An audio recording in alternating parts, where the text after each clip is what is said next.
Hey guys, subscribe for daily content. And if you're shopping for gear, make sure you check out the description for the newest items at some of the very best online retailers. There's also links for some of the items that I personally recommend. Thanks! What's going on YouTube? Metal Complex here, and today I've got another interesting knife review / knife overview to share with you guys. This is the Kizer Bulldog. Not super expensive knife designed by O.Show. I don't know a whole lot about him, but you can read about his design philosophy on the Kizer website. Thanks so much to Kizer for sending this in. This comes in multiple configurations, so I'll link it down below if you guys want to check it out. Thanks to my patrons for supporting me. Let's go ahead and look at some quick specs here. It's not a huge knife, about 7 1/4 overall. Blade length is 3 inches, not a super thick blade stock. This particular version comes in Nitro V, but there is an option for 154 cm in aluminum. Handle materials come in wood, or micarta. There might actually be a G10 version of this as well.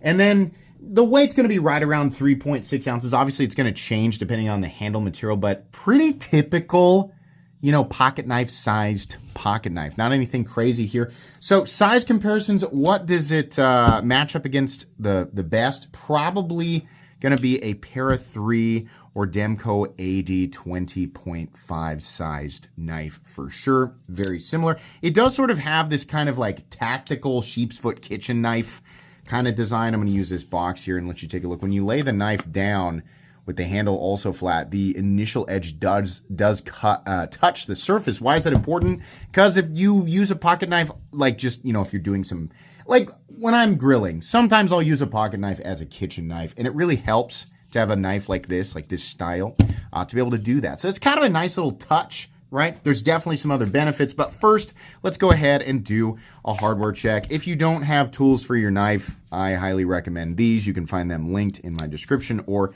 in the link at the very top of the comment section. So we have a T8 for the pivot. We have T8 for the pocket clips. No, we have T8 for the filler screws. And then we have T6 for the pocket clip screws. And then there's likely going to be some screws in the nested liners underneath. So that you'll have to, obviously loosen those in order to take it apart. This is a crossbar lock, pretty easy to take apart as long as you have the right tools for the job. You should be good to go. Easy until you have to take everything out with the Omega springs. Obviously, that's not super fun the first time you do it, but it's far from impossible. Construction here, we do have nested liners underneath whatever your scale material is. In this case, wood. That's pretty typical, nothing super crazy going on there. That's pretty typical of Kizer and other competitors in this general zone. And moving on to the review, here are the 6 categories that I'll be grading this knife on. I'll be trying as hard as I can to be as objective as possible for these 6 categories. It's obviously not possible for me to be perfectly objective, but I'll do my best.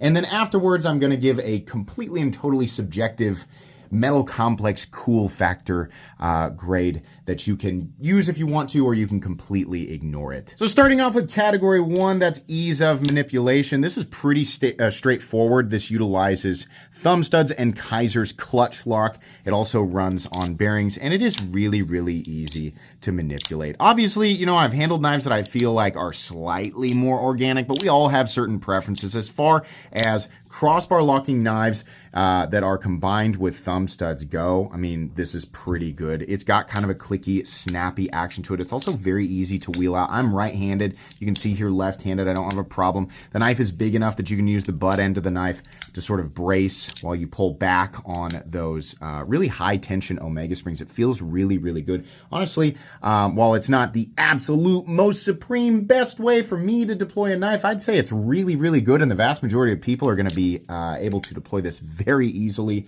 I would give this an A-. Moving on to category number 2, and that's blade practicality. This is a stupidly practical blade.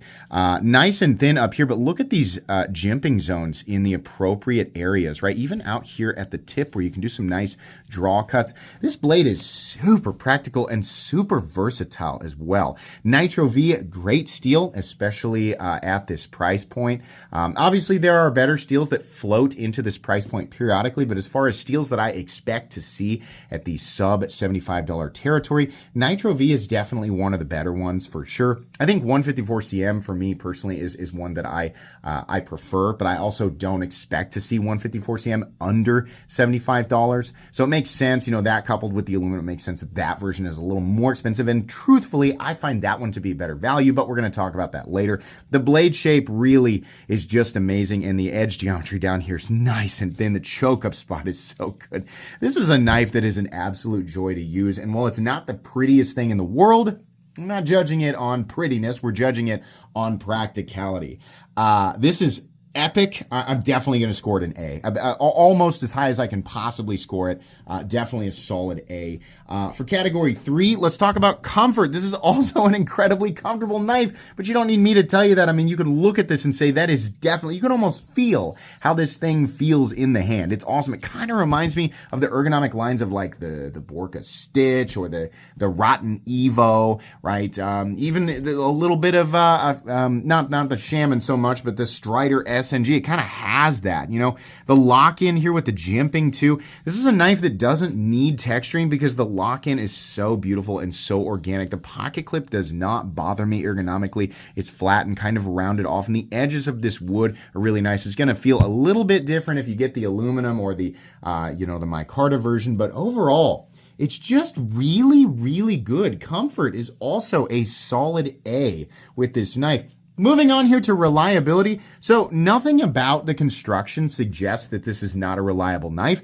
The locking system, really it comes down to the locking system, like the build quality is all there, right? But this is a clutch lock, aka a crossbar lock, and it's great. When it's locked out, it's great. The only downside to a crossbar lock is that it utilizes omega springs. Now, you could go years and years and years and never have one break, or you could have one break, then replace it, and the next day have that one break. It's just, that's omega springs, right? I mean, they're not hard to replace, but if you're out, using your knife for work or whatever and it breaks, it's a little bit of a problem. So I find crossbar locking systems to be good, like good enough, but not as reliable as other locking systems. And kind of with this new review system that I've been doing, I've been grading them as long as they are the best of, the cross, because there's definitely companies doing subpar crossbar locks, but as long as they're of that, better tier of crossbar locks, which Kizer's clutch lock definitely is, I give it a B+. There's nothing wrong with that. It's a good score, right? I don't want anybody to get fussy about that. It's a good score, but that's about all I'm willing to give it there. Moving on here to category 5, overall quality. It's great. I mean, it's Kizer, right? There's definitely knives in this territory that do it better, do it in a more impressive way. This is kind of what I expect. It's right in that territory of what I expect as far as overall quality, right? I want the thing to lock out, which it does. Got caught there on the jimping. Absolutely does lock out. No blade play up, down, left, or right. There's no lock stick or anything like that. There's no pivot lash. Feels good as far as pulling back and feeling the action. It's really nice, right? And then we have perfect centering. Now, this would have been a lot more impressive 10 years ago, but now in 2025, it's pretty much what I expect, right? So I can't sit here and hand out A's for that. But I can still give it a good score, right? I want to reserve that territory for something that truly is spectacular.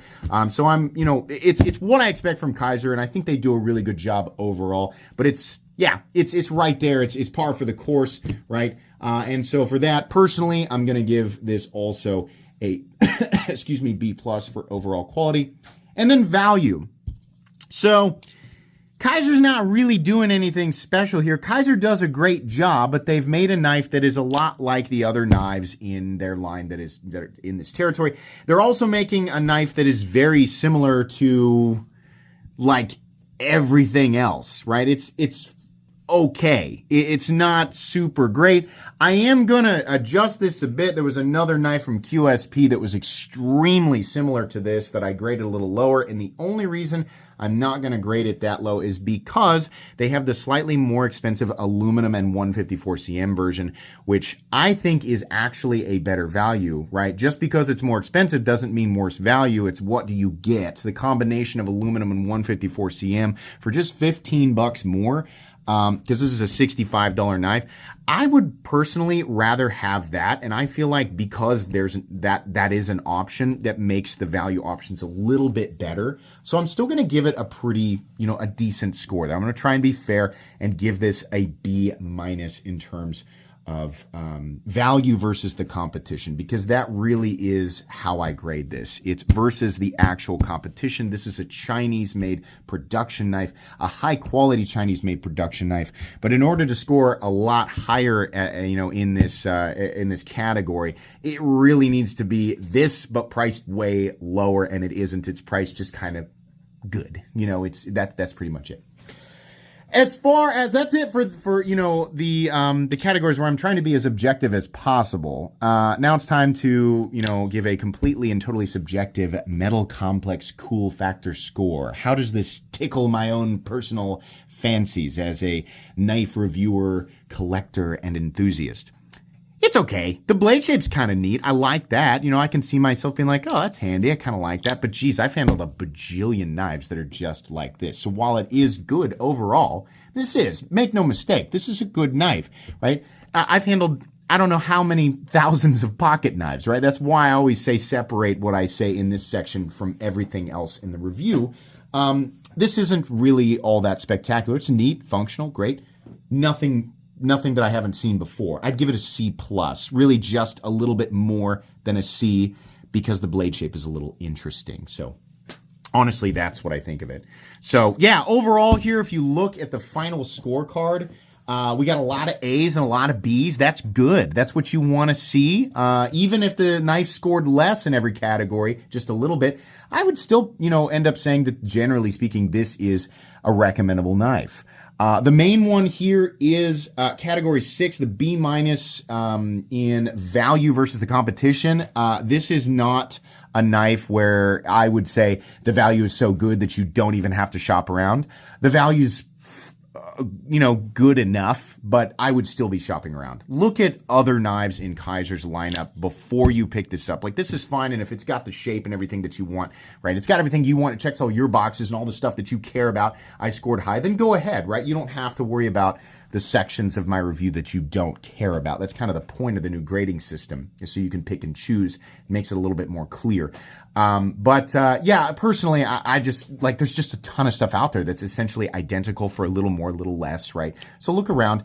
But overall, this is an inexpensive knife that is good enough. It is, generally speaking, a recommendable knife, and it's also a knife that is under $75, making it a budget knife or a cheap knife that I like. So it's going to go in the cheap knives I like playlist, but not something that you need to be beating down doors to get your hands on. That's going to be it today, guys. Links in the description for this. Please make sure to follow me on Instagram at metal_complex. If you enjoyed this video, leave a like. If you'd like to check out my other content, I do, of course, have lots of videos of knives that are either expensive or inexpensive that I do or don't like, so check those out. And if you enjoy all my content, go ahead and click on that Metal Complex logo right there and subscribe, because there's definitely more coming. Thanks again for watching, everybody, and have a great day.